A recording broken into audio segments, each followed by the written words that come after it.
Hey there, it's session time again. On the weekend of April 1st, 22, I had the pleasure of working with some very talented musicians, Malcolm, Micah, and Ronaldo. They make up a band they call Das Dat. And we had a couple other students along for the experience.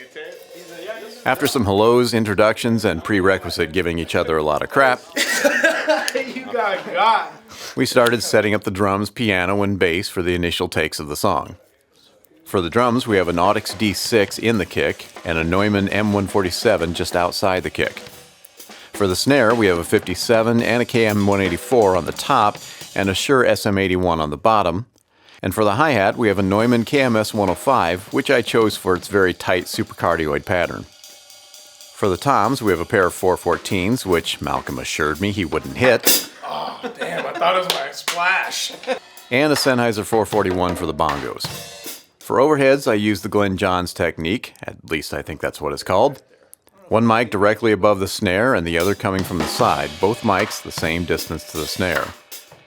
We were pretty happy with the sound of the drums, and in the end we opted for the 184 over the 57. For the piano, we used a pair of Neumann 103s, put the piano on the short stick, and put a big old packing blanket on top for some isolation. The isolation could have been better, but since Micah made no mistakes, punching in really wasn't an issue. The bass was direct because who needs an amp, right?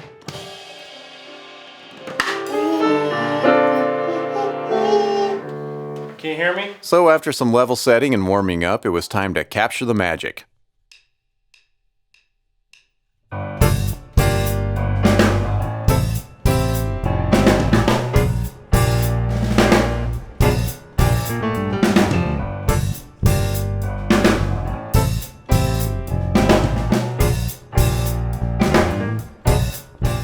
After 3 takes, they decided that the third take was a good one, but I suggested that now that we have a good one in the bag and the pressure's off, let's go out there and do one more and just see what happens.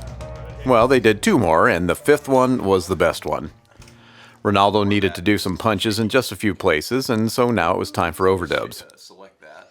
So first up was the lead vocal.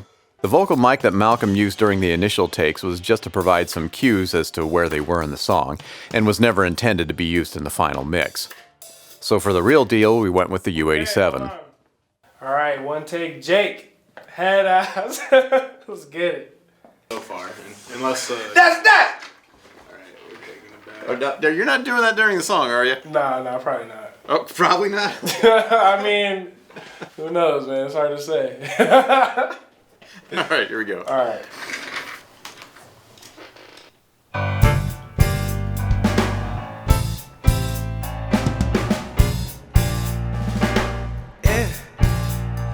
Smile had me break a sweat. Trying to get that view on sunset. I dream away in a paycheck.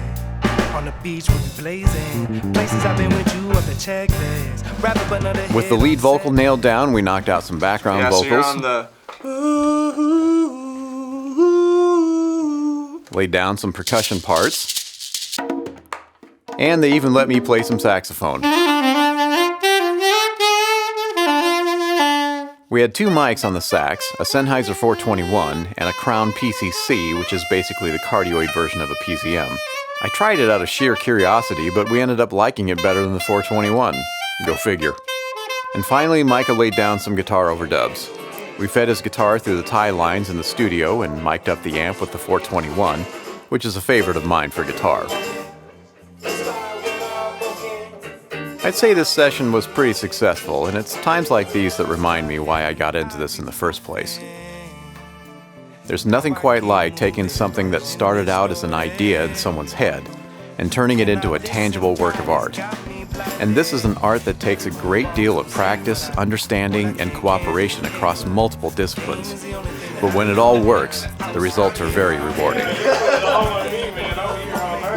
I'll post another video for the mixing process, but for now, if you'd like to hear the final mix, you can find the link in the description below. Until next time.